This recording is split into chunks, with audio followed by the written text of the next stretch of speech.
Aziz do'stlar, biz bugun Mahmudxo'ja Behbudiy xususida suhbatlashamiz. Uning ilmiy ma'rifiy yo'li mavzusida gaplashamiz va buning uchun studiyamizga ajoyib insonlardan birini taklif etganmiz. Abdulla Avloniy nomidagi Pedagogik mahorat milliy instituti yetakchi mutaxassisi Abbosbek Mo'minov bilan suhbatlashamiz. Assalomu alaykum. Assalomu alaykum. Xush kelibsiz. Rahmat. Xayrli bo'lsin. Rahmat. Mahmudxo'ja Behbudiy haqida ilk savolni men bersam, Albatta. chunki ularning o'sha ilmiy va ma'rifiy meroslari haqida to'xtalib o'tsak. Avvalo ta'kidlash kerak, Mahmudxo'ja Behbudiy jadidchilik harakatini yurtimizda, umuman faqat yurtimizda O'rta Osiyodagi jadidchilik harakatini otasi sifatida e'tirof etiladi va bu keyingi davr tadqiqotlari natijasida berilgan xulosa emas. Aynan ahamiyatli jihati Behbudiyni o'zini zamondoshlari tomonidan berilgan munosabat. Ularni o'zi Behbudiyni o'sha o'zlarining sarkori, qaysidir ma'noda Begali Qosimov ta'biri bilan aytadigan bo'lsak, karvonboshisi sifatida ko'rishgan. Mana misol uchun Fayzullo Xo'jayevning Behbudiy haqida bildirgan fikrlari bor. O'sha davrda, ya'ni Turkistondagi jadidlarning orasida deydi, fikr doirasini kengligi, bilim teranligi bo'yicha Behbudiyga teng keladigani yo'q deydi. Yoki o'zining shogirdlaridan biri Hoji Muin keyinchalik Behbudiyni tarjimai holini yozgan.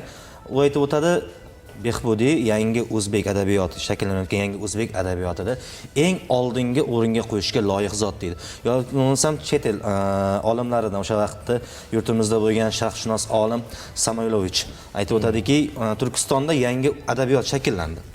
Bu adabiyotning markazi Samarqand edi va yangi qalamkashlarning, yosh qalamkashlarning ilhom manbai peshqadami bu Mahmudxo'ja Behbudiy edi. Va Mahmudxo'ja Behbudiy 1900-yilda 1899-1900-yilda haj safariga boradi va haj safaridan qaytgandan so'ng Turkistonda ma'rifatchilik harakatini yoyishni boshlaydi. O'zi jadidchilikning asosi agar ma'rifatchilik deb qaraydigan bo'lsak, buni eng katta hissa Behbudiyniki. Yangi usul maktablari ochish bilan boshlaydi o'zining harakatini. Endi yoshlarni bilimli qilish orqali bu yurtni kelajagini qurish mumkin. O'qimagan inson orqali yurtni ozod qilish qiyin masala edi. Buni Behbudiy juda yaxshi tushunardi va maktablarda yangi usul maktablarida nimalarni joriy qildi? Yangi fanlarni kiritdi. O'sha vaqtgacha bizning maktablarda o'qitilmagan eski maktab tizimi bo'lgan va diniy ta'limga ko'proq urg'u berilgan edi. Behbudiy yangi usul maktablarida geografiya deymizmi, islom tarixi bilan bog'liq bo'lgan fanlar, hattoki bolalarga maktub yozishni o'rgatadigan fanlarni kiritadi. O'zi Maktubatul Atfol degan asar ham yozgan va ma'lum bir o'quv dasturlari bo'yicha o'qitishni taklifini beradi. Va o'zi ta'kidlab o'tadi, agar mabodo o'qituvchilik qilmoqchi bo'lganlar bo'ladigan bo'lsa, toshkentlik Munavvar qori bilan gaplashish kerak. Chunki Munavvar qori o'sha vaqtda Toshkentda o'qish tizimini, dasturini yaratgan edi. Boshlang'ich tizimdan to oliy ta'limgacha bo'lgan tizimni yaratgan edi.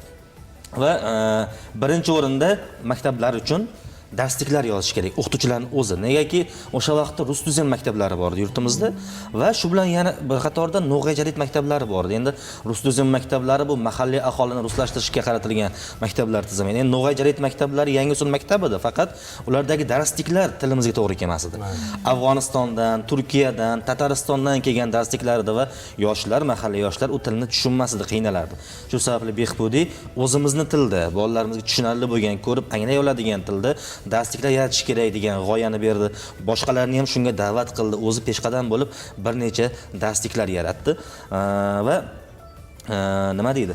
O'zini yaratgan g'oyalarini Turkistondagi boshqa jadidlarga targ'ib qilishni boshladi va o'zi umuman Behbudiyning faoliyati o'sha davrdagi boshqa jadidlar uchun nima deydi endi namuna, qolip edi.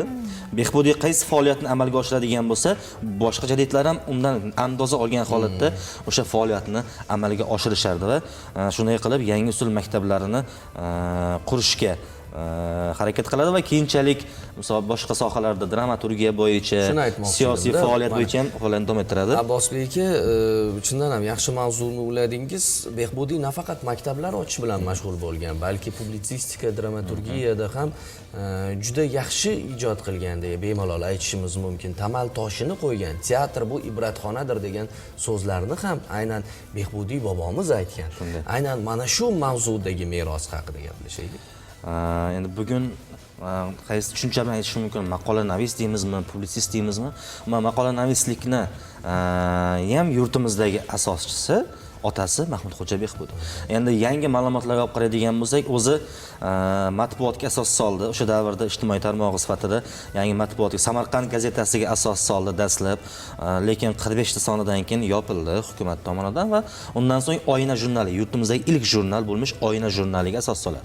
Va Oyna jurnali sonlarida ba'zi ma'lumotlarga qaraganda 120 dan ortiq maqola bergan va undan oldin ham ba'zi gazetalar, misol uchun Taraqqiydan boshlangan bo'lsa, bizning matbuotimiz Sadoy Taraqqiy deymizmi, Sadoy Turkiston deymizmi, boshqa gazetalarda o'zining maqolalarini, chiqishlarini berib borgan va 300 dan ortiq maqola yozgan deyiladi. Ba'zi tasdiqlanmagan ma'lumotlarga ko'ra 500 dan ortiq maqola yozgan va har bitta maqolasida o'sha davr, faqatgina o'sha davr emas, aslida olib qaraganda maqolalarini agar publitsistik maqolalarni qaraydigan bo'lsak, bugungi davr uchun ham to'g'ri keladigan muammolarni bundan 100 yildan oldin olib chiqqan misol to'ylardagi xarjlar deymizmi, bugungi dabdabali hayot deymizmi, bolalarni o'qitishga undash, hatto aytadi, o'sha to'ylar a'zolariga beriladigan, sarflanadigan xarajatlarimizni bolalarni o'qitish sarflaydigan bo'lsak, millat kelajagiga foydaliroq bo'ladi. To'ylarga birlashib keladigan holatda bilim olishga birlashib keladigan bo'lsak, bu millatni ertasi porloq bo'ladi. Va boshqa bir necha maqolalar orqali yo'lmasam 2 emas 4 til lozim degan maqolasini beradi. Yoshlarni ilm o'rganishga, tilni o'rganishga jalb qilish yoki tanqid saralamoqdir degan, ehtiyoji millat degan maqolasi bor, 1909-yilda yoziladi. O'sha maqolada aytadi, bizga bugun oddiygina kasblar kerak yurtimizda. Jahon dunyoda hali ular uchun yangilik bo'lmagan kasblar biz uchun yangilik edi. Oddiygina buxgalterlar kerak misol uchun. Nimaga? Boylarimizning pullarini hisob-kitob qilib beradigan, ularni to'g'ri yo'lga sarflashga undaydigan odamlar kerak va bugun bizda dunyoni ta'limidan xabardor bo'lgan din kishilari hamda diniy ta'limni ham yaxshi biladigan dunyoviy bilim kishilari kerak deydi. Va bir nechta shu mana shunday maqolalari, publitsistik maqolalari bilan Turkiston jaridchilik matbuotida nima chiqishlar qiladi va shundan so'ng 1911-yilda o'zini Padar kuch dramasini yozadi. Yurtimizda ilk drama sanaladi. Mana shu drama bilan asos solgan. Shunday. Behbudiy o'zi yangiliklar, umuman yangilik har davrda ham aholi tomonidan qiziqish bilan kutib olinadi. Yangilik, qanday yangilik bo'lishidan qat'iy nazar. Va Behbudiy bu narsani juda yaxshi tushunardi. Xalqning orasida ma'rifatni targ'ib qilish uchun dunyoning yangi bir yo'nalishlardan foydalanish kerak. Buning uchun teatr endi ommalashayotgan edi. Teatr oldin ham bizning yurtimizda bor edi. Qadim-qadimdan ko'chma teatrlar bo'lgan. 20-asr boshlarida chetdan, xorijdan, misol tatar teatrlar deymizmi, Ozarbayjondan teatrlar kelib turishgan, lekin xalq ularning tiliga tushunmas edi. Faqatgina tomoshasiga mahliyo bo'lib o'tiraverardi, lekin tiliga tushunmas edi va xalqqa o'zlarining tilidagi asarlar orqali yetkazib beradigan sahna asarlari yo'q edi va buni amalga oshirishni Behbudiy o'zining zimmasiga oldi. 1911-yilda Padar kuch dramasini yozgan bo'lsa, ma'lum bir senzura sababli ozgina kechroq bosildi. 1913-yilda bosilgan va bosilishi ham hattoki qiziq bo'ladi. O'sha vaqtda endi mahalliy aholini ma'rifiy g'oyalarini tarqatishga qaratilgan asarlar hukumat tomonidan bosilmas edi. Va Behbudiy shunday ish qiladiki, 1913-yilda Tiflisda bostiradi asarni kirish so'zi, Padar kuchning kirish joyiga Rossiyani shu Fransiya zulmidan ozod bo'lganligini, Borodino jangini 100 yilligi munosabati bilan degan bir asarga aloqasi bo'lmasa ham kirish so'zi beradi va shu orqali senzuradan o'tkazib buni asar nashr ettiradi. 1913-yilda nashr qilingan va 13-yil nashr qilingan bo'lsa 1914-yilning o'zida Samarqandda qo'yilgan. Yanvar oyida va 27-fevral kuni o'sha yili Toshkentda bugungi nima kasaba uyushmalarining san'at saroyi bor. Eski Kolizey teatri deyiladi. 2000 kishilik o'rinli ana shu teatrda Abdulla Avloniyning Turon truppasining ochilish marosimi bo'ladi. Shunda Padar kuch asari birinchi marta qo'yiladi. Munavvar qori ochib beradi. Behbudiy o'zi so'z nima qiladi? Bekorga Behbudiy teatr ibratnamodir demaydi. Xalqqa o'zlarini xato kamchiliklarni kerak bo'lsa oynadek tutib beradigan bir usul sifatida baholaydi. Va yana bitta jihati bor. Behbudiyning dunyoqarash kengligini isbotlaydigan, uni zamon bilan hamnafas yurishini tushuntiradigan. Bugun ommalashgan bir narsa bor. Endi bizda ozgina qo'pol eshitiladi bugun PR degan narsa bor. Bu ko'proq endi yoshlarimiz yoki xalqimiz shou-biznes vakillari orasida ko'proq ko'rishadi. Behbudiy o'sha vaqtda teatrni ommalashtirish uchun PR usullaridan foydalangan. O'zini samarqandlik do'sti bo'lgan, endi ular yaxshi aloqada bo'lgan Vasli degan shoir bo'lgan va Vasli bilan matbuotda teatr borasida tortishuvlar qiladi, yozishmalar. Vasli aytadi, teatr bizga to'g'ri kelmaydi, dinga to'g'ri kelmaydi, islomga mos tushmaydi degan gaplarni gapiradi. Behbudiy bo'lsa yo'q deydi. Teatr xalqning xatolarini o'zlariga ko'rsatadigan narsa. Misol uchun siz ham she'r yozasiz, g'azallar yozasiz, may, sharob haqida g'azallar yozasiz. Bu shariatimizga to'g'ri kelmaydi buni olib qaraganda, lekin boshqa tomonidan tasavvufiy jihatdan qaraydigan bo'lsak, buni boshqa ma'nolari bor. Teatr ham xuddi shunday deydi.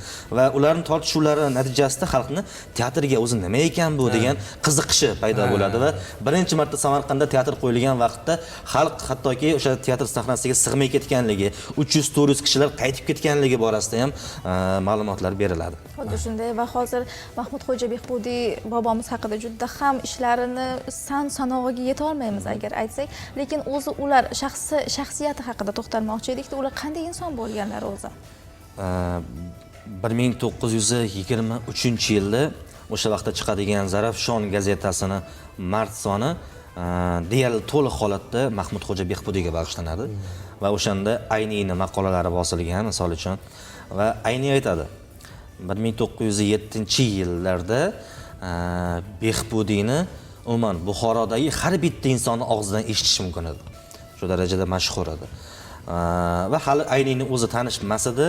Bir do'stidan so'raydi, o'sha Demirov degan do'stiga borib, Behbudiyni ko'rganmisan? Samarqanddagi do'stidan so'raganda, ko'rganman, bir salobatli kishi deydi.